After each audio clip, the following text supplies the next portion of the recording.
Hey guys, welcome back to my channel, and this is my weekly analysis on the week of January 9th till January 13th.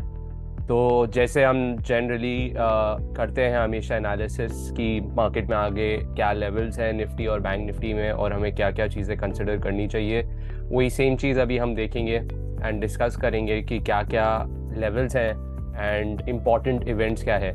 Firstly, next week is going to be a quite event heavy week. There will be a lot of data points where we will get some moves, and Jin data points की वजह से move मिलेगा तो आपको data points की dates and किस दिन वो आने वाले हैं वो आपको याद करके रखना पड़ेगा और आपको कंसिडर करना पड़ेगा, बिकॉज इन डेटास की वजह से काफ़ी अच्छे मूव्स आते हैं. जैसे कि अभी जॉब्स डेटा आया फ्राइडे को यूएस में, एंड आप देखिए यूएस मार्केट में क्या मूव आया, 2% का अपसाइड मूव आया, और इसी वजह से आपको एक निफ्टी पे भी इफेक्ट दिखेगा ओपनिंग पे मंडे को. तो हो सकता है निफ्टी अराउंड 18,000 के आसपास खुले. अगर चीज़ें ऐसे ही रहती हैं मंडे मॉर्निंग को तो हो सकता है निफ्टी 18,000 18,050 के आसपास भी खुल सकता है मंडे मॉर्निंग. सो आप अपना प्लान उस हिसाब से बनाइएगा, बिकॉज यूएस मार्केट में काफ़ी अच्छा मूव आया है. So firstly, let's go and let's analyze the important data and important events in the coming week. So firstly, Fed Chair Powell will speak at the Riksbank International Symposium on Tuesday. So this is going to be a good event. And then there is the industrial production figures and the inflation rate for India on Thursday. And then there is US inflation also on Thursday. Then UK GDP data will come on Friday.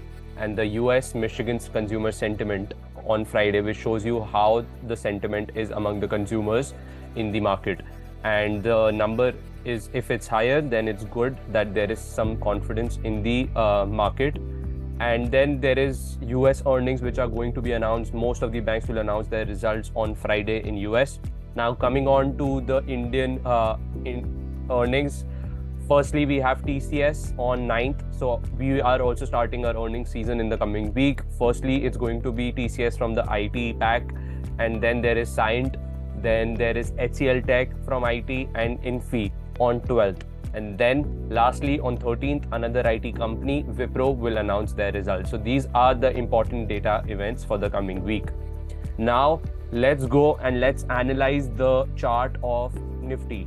So Nifty, if I look at the charts, यहाँ पे मुझे एक trend line दिख रही है Nifty में जो हम अभी तक फॉलो कर रहे हैं. एंड ये वाली ट्रेंड लाइन अगर मैं देखूं डेली में जाके, सो इसको अगर थोड़ा और रिफाइन कर लूं मैं डेली चार्ट्स में, तो ये ट्रेंड लाइन है जो निफ्टी फॉलो कर रहा है. अब इसका एक लेवल जो आएगा वो आएगा 18,200 के आसपास. सो आपको उस लेवल पे ही फोकस करना है, 18,200. और एक 18,250 से भी हमने लास्ट वीक फॉल आते हुए देखा, और लास्ट 2 वीक से 18,250 एक रेजिस्टेंस बनते हुए दिख रहा है. तो अगर 18,250 नहीं टूटता है और वहाँ से एक सेलिंग प्रेशर आने लग जाता है तो आप एक्सपेक्ट कर सकते हैं वापस से आपको 18,000 से 17,800 का डिप मिल जाएगा. और अगर डाउन साइड पे आप कहीं भी 17,800 क्रॉस कर लेते हैं, 17,780 जो अभी आपका लास्ट वीक का भी लो था और उससे पहले वाले वीक का भी लो था, अगर वो टूट जाता है तो फिर आप, मेरे को लगता है कि 17,500 से 17,600 की रेंज को जाके टेस्ट करेंगे निफ्टी में. तो आपको क्या फोकस करना है इस एरिया पे कि ये यहाँ पे क्या करता है, इस एरिया पे फोकस करना है, यहाँ पे क्या करता है. इतने एरिया में अगर आप देखेंगे, अगर वहाँ से सेलिंग प्रेशर आता है तो निफ्टी अभी भी सेल ऑन राइज है. और अगर निफ्टी यहाँ से ऊपर जाने लग जाता है और ब्रेकआउट दे देता है 18,250 जो लास्ट 2 वीक्स का हाई है, तो देन आप फिर 18,500 की तरफ जाते हुए दिखेंगे. और वो आपके जो डेटा पॉइंट्स है उससे भी, उसका भी इफेक्ट रहेगा आपके इंडेक्स पे. अब इसके बाद अगर मैं आपको नेक्स्ट चार्ट पे चलूं तो नेक्स्ट चार्ट होएगा आपका बैंक निफ्टी का. सो बैंक निफ्टी में एक ट्रेंड लाइन है ये वाली वीकली, एंड ये सेम निफ्टी में भी है. अगर आप देखें निफ्टी में भी एक ट्रेंड लाइन है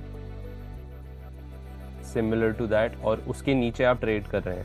सो एक जो बुलिश बेरिश साइन जो निफ्टी में ये है कि ये जो ट्रेंड लाइन था वीकली चार्ट्स में, इसका आपने ब्रेक डाउन दिया एंड फिर आप उसको टेस्ट कर रहे हो ऊपर जाके, एंड ये ट्रेंड लाइन आप तोड़ नहीं रहे हैं. तो मतलब आप एक कंफर्मेशन दे रहे हैं कि हो सकता है ये यहाँ पे एक रेजिस्टेंस बन जाए ट्रेंड लाइन. तो वही मैं बोल रहा हूँ कि अगर 18250 नहीं टूटता है तो वो एक बहुत बड़ा लेवल है निफ्टी में, और अगर आप ये नीचे की साइड तोड़ देते हैं तो ये कंफर्मेशन हो जाएगी कि अब ये ट्रेंड लाइन निफ्टी के लिए रेजिस्टेंस है। जो पहले ये वाली ट्रेंड लाइन आपके अप ट्रेंड लाइन थी, जो आपके लिए सपोर्ट थी यहाँ पे, अब ये जब ब्रेक हो गई तो ये रेजिस्टेंस बन जाएगी अगर आपका 17800 टूटते हुए देखा। तो अगर जैसे कि ये रेजिस्टेंस ले लिया है, वापस से रेजिस्टेंस लेके अगर इसके एरिया के नीचे जाने लग जाए तो ये बहुत ही वीक साइन होगा निफ्टी के लिए। तो आप 18250 का लेवल, इस वजह से मैं बोल रहा हूँ कि 18250 का लेवल देख के रखिएगा। अब इसके बाद बैंक निफ्टी की बात करूं तो बैंक निफ्टी में भी एक similar kind of trend line है। अभी इसमें कोई एक इतना स्ट्रॉन्ग ब्रेकडाउन नहीं हुआ है, तो जो मेरे लिए सपोर्ट है वो बैंक निफ्टी में 41500 पे है। ठीक है, अगर मैं सपोर्ट देखूं तो वो मेरे लिए 41500 पे है बैंक निफ्टी में, और जो रेजिस्टेंस है वो है 43500। तो अगर आप देखें ये करीब 2000 पॉइंट की रेंज है।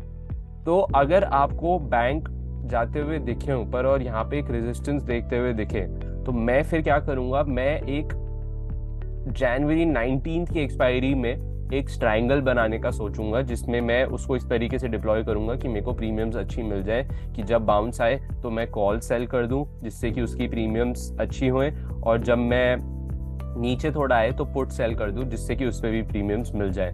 तो मैं इस स्ट्रैटेजी को बोलते हैं हम ट्रायंगल। मैं एक ट्रायंगल बनाने का देखूंगा।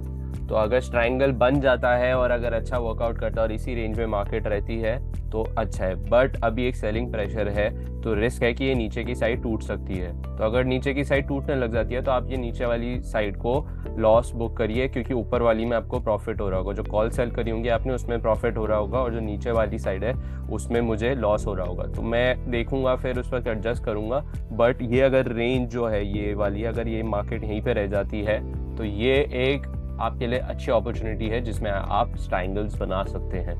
तो अभी देखना पड़ेगा कि मार्केट में क्या रहता है, कैसी रहती है। बट हाँ, 41500 एक सपोर्ट है बैंक निफ्टी में एंड 43500 एक रेजिस्टेंस है। जब तक इस रेंज में मार्केट रहेगी आप कोई ज़्यादा बड़ा ट्रेंड एक्सपेक्ट नहीं कर सकते।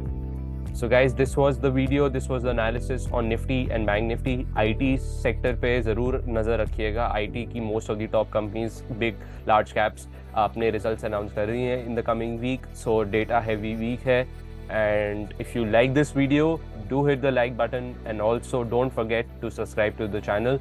Bye bye, take care, and see you in the upcoming videos.